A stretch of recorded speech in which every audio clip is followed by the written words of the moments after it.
fox in the daytime, frisky at night. The wolfbane bloomed and the autumn moon was bright.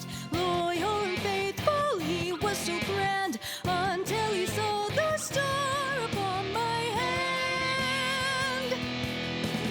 I crossed the line, there was no reversal. A timeless story, it's universal. They only stay with you until daybreak. Children of the night, what music they make. Hello, everybody. I'm happy to be joined by Jason, Eduardo, and Katherine. Jason and Eduardo and Brette have made the song Children of the Night, and it's a modern twist on the Monster Mash. And I'm very happy to have everybody here tonight, and I'm just going to throw it out to you to start talking. Hello, guys. Hello. Well, I produced the song. This was my project in the beginning before I connected with Eduardo.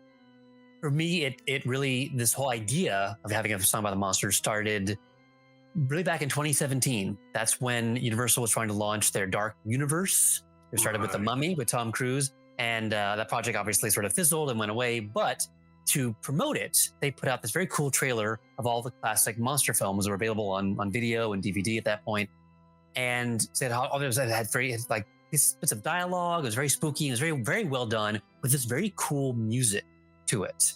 And it sounded like kind of like a Marvel trailer, like a very modern trailer. And I thought, oh, what is this? It sounds very cool. I looked it up, and it was just trailer music.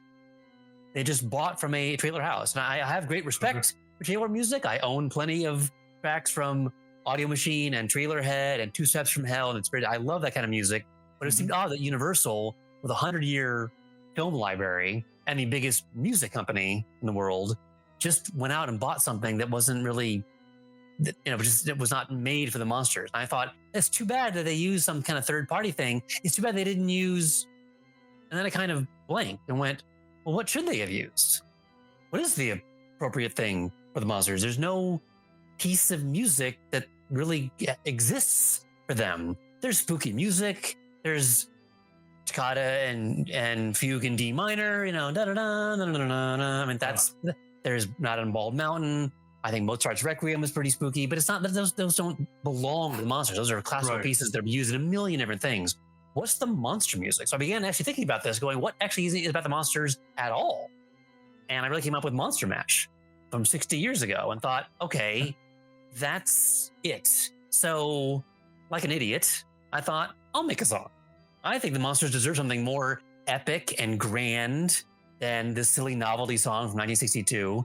So I'll put something together. I can write the lyrics at least. I don't know much about music, but I've written a couple of, I co-wrote 2 songs for Fake Theme Park, my old comedy Twitter years ago.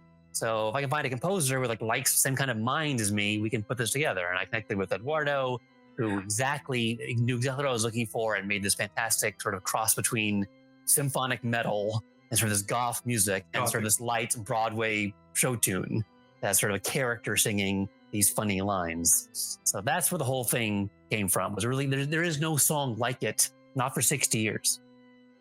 Right. When we first talked, I watched some videos on how to do the mash, so I could do the monster mash, which is basically a toes in, toes out. But okay. So you put this all together on the internet, or did you guys know each other locally, or what?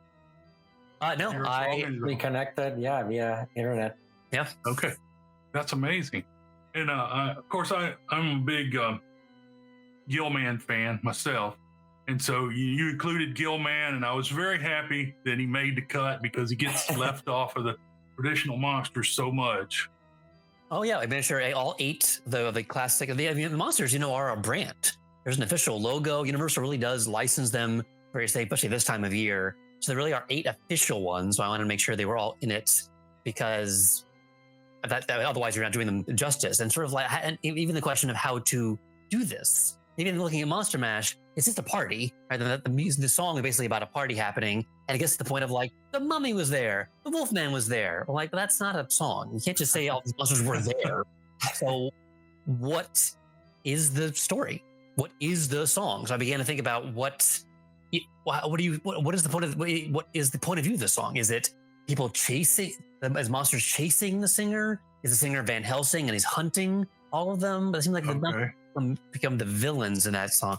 I mean, you got to think about the movies themselves and realize a lot of the stories are about love. You have Frankenstein and the Bride, you have the Phantom and Christine, Dracula is really a love story. The Mummy is reincarnating his lost love. Dracula was released on Valentine's Day, as a matter of fact.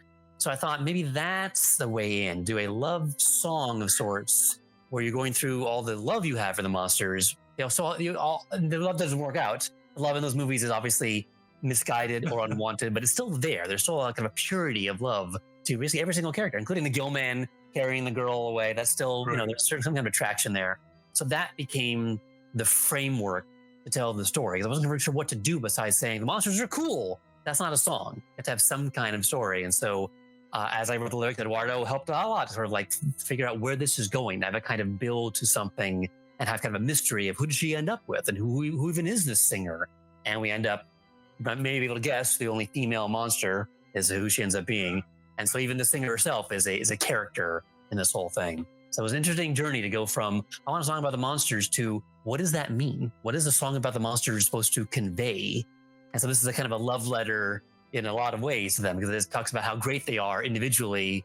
And then, but I had to pick one to be with forever. Well, Eduardo, how did you mash the music styles together? Because almost like the pipe organ, and the whole, I don't know the terms for music. I'm not a music guy, but how did you put this all together? Well, I guess it was like a progressive thing. I mean, like from the beginning, at least like when I talked to Jason, like the idea was to have something spooky, something that's rock, something that was like symphonic. So I was like, okay, going into a bit of like a cliche here. Let's use the pipe organ, because there's nothing more like, I guess, monster-like than that. So I was like, okay, let's do that, but let's try to make that like almost the only cliche, right? So I tried to come up with combine it somehow, right? So I was like, okay, Phantom of the Opera, they do something like that where they have the pipe organ, with the main theme. But then if you hear like Nightwish's version, they incorporate like this rock band. So I was like, okay, that's a good approach. But we're still missing like the symphony, right? The whole orchestra. So I don't know. I guess it was a lot of like trial and error. The very first draft that I gave Jason is actually like the whole first 45 or a minute of the song, which is what I came up with, when I was, trying to get the gig. So I don't know. I just, at that moment, I was like, okay, we got the symphony with the rock. Let's do a little bit of like strings here and there, maybe something will come up, and as soon as we started actually working on it and I started getting the lyrics, ideas started to come, right? I don't know. We went to several iterations. But from the beginning, I did want to do something that kind of sounded like spooky, mysterious, kind of like if, like Danny Elfman was doing this, mixed with like a Broadway thing. So it's like, okay, Danny Elfman, it has to be at least the beginning, like not too many instruments, just like small things here and there, maybe like the violin on the back, like subtle stuff. But then at some point you just gotta hit it, right? Get the rock band here going. So so I guess, like I said, it was kind of progressive. It was not something that I thought of from the very beginning, bits and pieces were there and it'll start to fall into place, after several iterations and, ideas, things that I got discarded and, things like that. Quite a process. Well, Catherine, I see you bobbing your head over there. Do you have anything you want to throw in and say?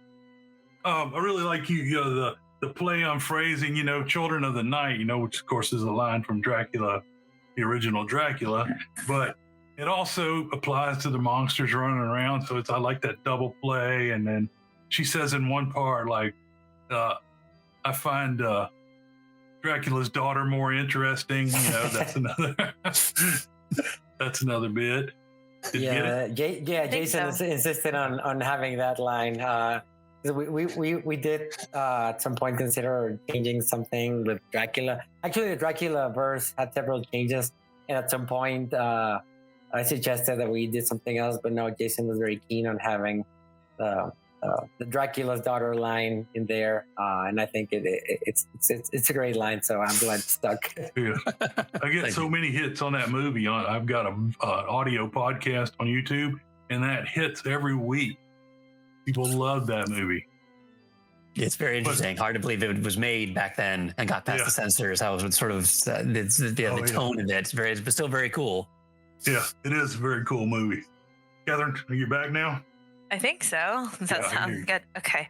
Well, I was just going to say that at least a few parts in the song kind of almost reminded me a little bit of like the Andrew Lloyd Webber, Phantom of the Opera. A little bit, kind of the mixture of the rock and the organ, or the pipe organ and all that stuff, which I thought was really cool. And I think that really fits thematically, and it was very appropriate. But yeah. Yeah. Also, sorry, go ahead.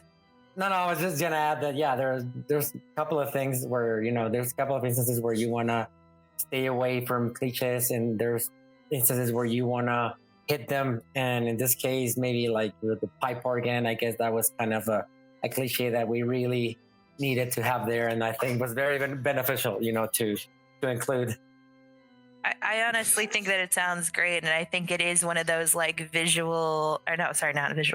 of those audio parts that like people really recognize and they associate with that horror genre, that spooky genre. So I think that, I mean, it may be cliche, but I kind of don't think it really read that way, in my opinion. We talked about spooky. What are spooky sounds, and to include them or not? I mean, like a wolf howl.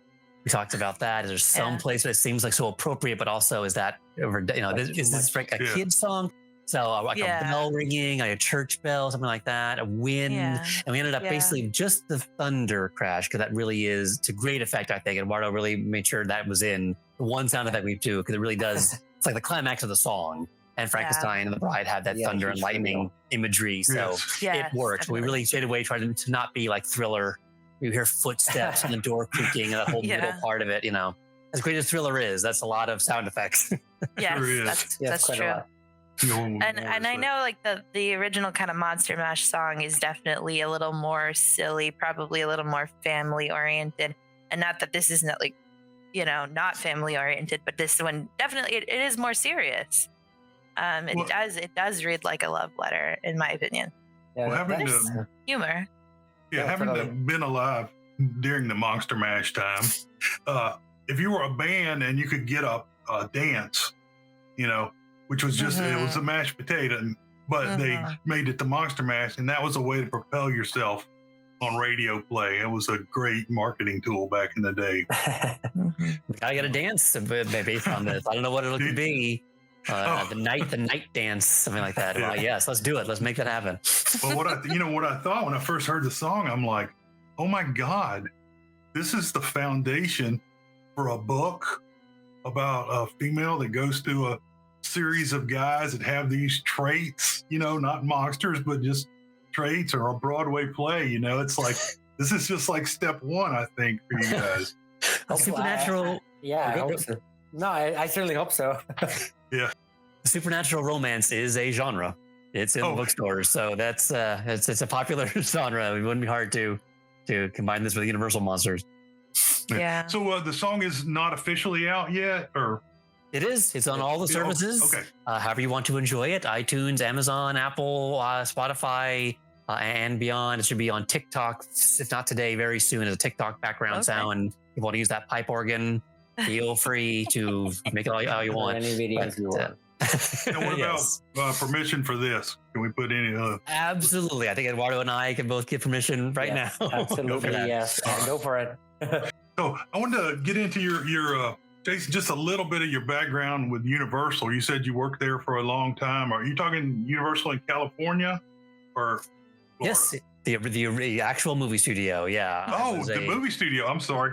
Universal Studios Hollywood. Nope. So that the one in LA, you're correct. I was a tour guide there, giving the famous the 4-car tram tour that everyone knows, where Jaws attacks you and King Kong attacks you. I also gave VIP tours, which is a smaller vehicle, and you get to get out and walk around. They still offer today. I recommend it to everybody who's a movie buff. You get to get out and touch the sets and walk around the back lot and the front lot. You get to go in the sound department, the prop department. It's very cool. It's like 2 hours in the back lot. And then there's a theme park part of it as well.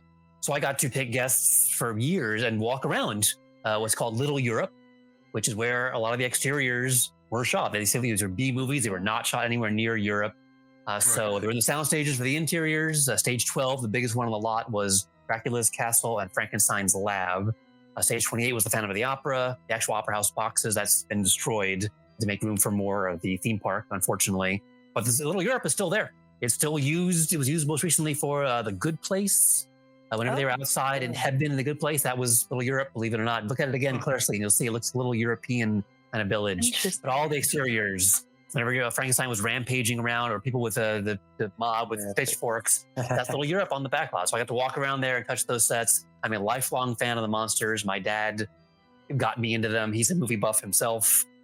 What really happened was when I got a job at Universal, I began, this is sort of the DVD era, so I began buying all the movies for my dad in the studio store on DVD as gifts for his birthday, for the holidays. And then I kind of ran out of the big ones, and they still had the sequels. It would be like The Mummy's Ghost and The Mummy's Curse as a 2-pack, and Son of Dracula and Dracula's Daughter a 2-pack. And I thought, all right, I'll buy these too. Of course, my dad, being my dad, wanted to watch them with me.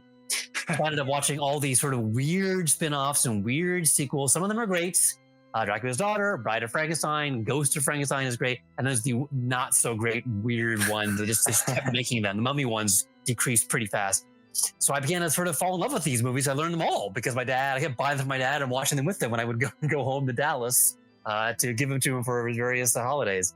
So I've just always been a fan of the characters. I've written about them, written articles about them. The fandom still exists. There's plenty of Facebook groups, like a lot of Facebook groups and pages to this day of young people who are not anywhere near alive. Dracula was 90 years old. So it's a testament. These characters are so iconic. They mean something today. The Universal still has the brand. There's rides coming to the Florida park with Epic Universe. There's kind of a monster area. So they're not going away. And there's some films being made, like Renfield, where they kind of actually recreated some of the old scenes in that film in black and white with Nicolas Cage, like in the exact shot for shot, and just like a little flashback. So they're great. I love them, and I wanted to I've always wanted to do something with them. And this idea I've been percolating for years of, could there be a song? What would the song be? Is there an anthem? Is it only instrumental? And what I came up with is, I think, something a lot of fun for a lot of people that hopefully maybe could be played at, say, Halloween Horror Nights or at Epic Universe someday. Eduardo and I would be happy to make a deal with Universal and give them the rights. But if not, since they were not involved in this project, the monsters, everything in the lyrics is royalty free, copyright free. We're just talking about characters. That's allowed. Frankenstein and Dracula are public domain characters. So that's fine. But if Universal wants to get involved, we are waiting by the phone. That's funny. I don't know if you know this because you know so much about it. The daughter of Dracula was made because Stoker's widow lost the copyright. So they said, we're not even going to deal with your demands. We'll just write our own story. And that was the daughter of Dracula. It's supposedly Dracula's Guest, I think, which is like a lost chapter of the novel. So this weird copyright. It was in between. It wasn't part of the novel, so she didn't have the rights to it. It's the sequels. The idea that really blew everything apart. A huge deal today. Frankenstein meets the Wolfman. For the first time ever, you had two characters in two separate films meeting each other. The idea that Frankenstein and Wolfman existed in the same world at the same time, not different eras or anything. That's how we get the Marvel Cinematic Universe today. That was a mind-blowing idea that the monsters could get together. Not just them, but they had several other movies. They all got together. Abbott and Costello made all of them. So that was just a way to make more sequels, but it was a genius idea that the person who knew about the Wolfman also knew that Frankenstein was also in their universe. That's a great, huge idea for movies. Yeah. I guess Ghost of Frankenstein was the last monster alone, right? Or the last time Frankenstein appeared alone. It's the last time Boris Karloff played the monster. It was the last sort of A picture. At that point, it was Basil Rathbone in it. It was a classy, you could tell it's a high budget film. And after that, it sort of stopped. And when Boris Karloff walked away, the films, you don't have him emoting anymore. He was even talking at that point. So you have, after that was Son of Frankenstein, which is not as well regarded. And I think it's Lon Chaney Jr. playing the monster at that point. So, Eduardo, what is your monster background? Are you a big fan? Yeah, I mean, I you probably should have asked me first, because after, Jason spoke, I don't know. I feel like, what can I possibly, say after that? But, I mean, I've always liked the monsters. I mean, of course, I don't have the knowledge and the background that Jason has, but I remember when, ever since I was a kid, they were there, and Dracula was there, and I think I told this Jason at some point. There were a lot of times, like I had some cousins that I was really close to, and so my siblings and I and my cousins used to get together like for sleepovers a lot, and we would do like our own like haunted mansions within in our rooms, right? So it was like a very amateur thing, I would say. We were kids, but there were always times where like, you're gonna be Dracula, or you're gonna be Frankenstein, or I don't know, or like the Invisible Man. So kind of like hide under the bed, and grab their legs or whatever, right? So yeah, so it's something that I that I've liked since I was a kid, that I've known since I was a kid. Even though most of them started existing, way back before I was even born, and not to mention the books, right? The book that I did read recently, probably like 2 years ago, it was Frankenstein, and I really liked it, and I gotta say it was much different than I thought it was gonna be compared to the way you see Frankenstein in the movies and everything, because Universal, they invented the famous Frankenstein look, like with the flat top head, which is a line, the lines we have from the song. And then also the book it's like very, when Frankenstein like starts to live, it's like very underwhelming actually in the book, because you have in the movies the famous "It's alive" line. It's like, it's living now. In the book, it's like, and then Dr. Frankenstein finished, or something very like underwhelming, and you at some point you're like, so is the monster living now or not? And once they start describing the monster, walking and doing stuff, you're like, oh, okay, yeah, so now, yeah, he's alive. But it's like completely different. But I still think it was like very interesting thing, and you can tell a lot, like by the year was made, it's been so long ago, and it's interesting to see and to read, and you can tell that this was written like, a long time ago. So it was very interesting to read that book for sure. And, of course, the Mummy, when I was a kid, like the first Mummy with Brendan Fraser came out, and I absolutely loved that movie. It was such a great movie. The second one was great too. The rest, I cannot say I love them, but at least the first two were pretty good in my eyes. Yes.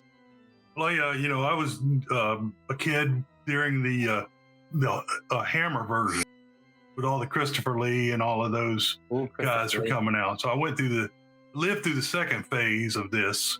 Too bad they kind of nosedived on the reboot of the universe. I want to ask Katherine, do you have any Universal background or experience or anything you're interested in? Me? That we're talking about?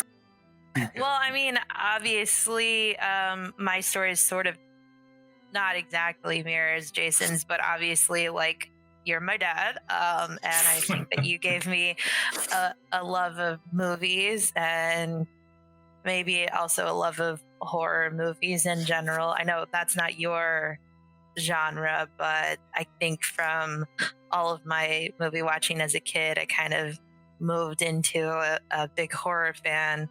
And so, of course, these Universal monsters were definitely like kind of the bedrock, the foundation of that.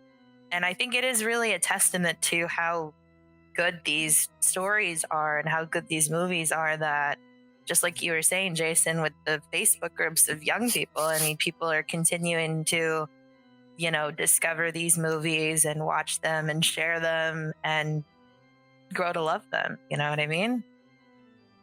And of course, I love theme parks, and so you know, I'm a Universal annual pass holder, and so I have an appreciation for the parks as well. It was all those Mickey's Not So Scary Halloweens we took you to when you were little. Yeah. Oh, I've been to one of those, and I absolutely loved it for sure. I mean, Yeah, it's a lot of fun. I mean, the name does imply, you know, it's actually not scary at all, but it's a lot of fun. That's for sure. Yeah, it is. It really is. So, what's the next step for you guys? What happens now? Music video?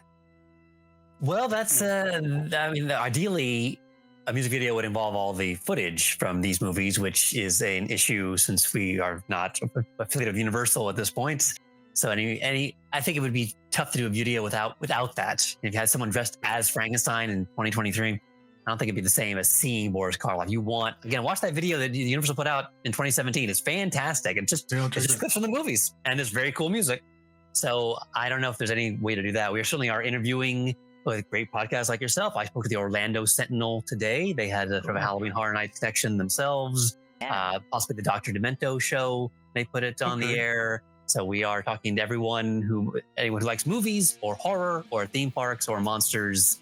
We're happy to talk to you or send you the song or send you our press release and give you the info. Well, I'm definitely going to get this out, before Halloween, maybe in a week or so. And I'm very excited, because it's a great idea. The concept and every time I listen to it, I hear a little, I didn't get that the first time, and I get it now. Okay, yeah. So there's a lot in there. The music's wonderful. The singing is just over the top. That's amazing. She has a great voice. No, She does. She nailed it. Like, absolutely nailed it. Yeah. I think we got her just before she's about to blow up too. So you see, she's too busy. So yeah, I think we got her just in time. Remember that name, Brette Alana. I will, definitely. Well, the thing is, I've been practicing the less is more now lately. So I'm keeping these podcasts short. They're easier to edit too, by the way, when I do that. And let's go around in reverse order. Catherine, you have any final comments? Anything you want to say?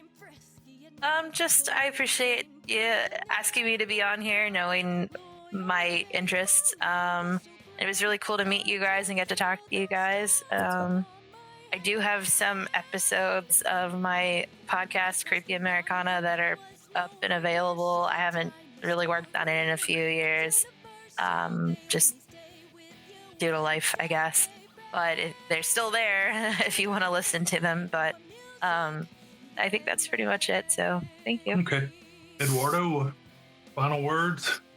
Just, thanks for having us, for inviting us, for let us, come into this platform and just talk about our work. I guess we did work on it for a while.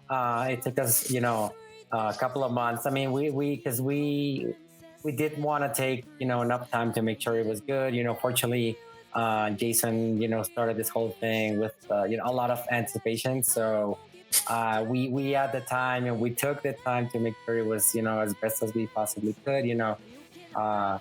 Every note, every instrument that I did, with all the care that I could, every single syllable that Jason wrote, and all the melody syllabic things that I asked him to change to, for a lot of, and so a lot of things, it was just, we put a lot of work into it. And I think, I can also speak for Jason that, we're proud of this. We love the way it came out, and we're just happy to be able to share with people and, in your show, and hopefully, in a lot of other places. And we hope, people will enjoy listening to it as much as we do, and as much as we did, in actually creating it.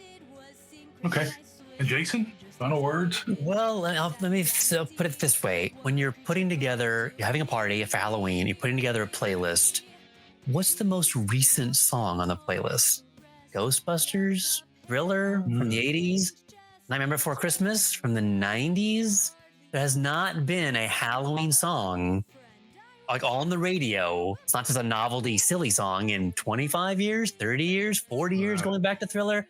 Let's make Children of the Night the next great Halloween song to put on a Halloween playlist for your Halloween party. That would be a great thing. I think we need a new song.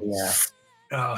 Do what I can to get it out there. You guys have done a fantastic job.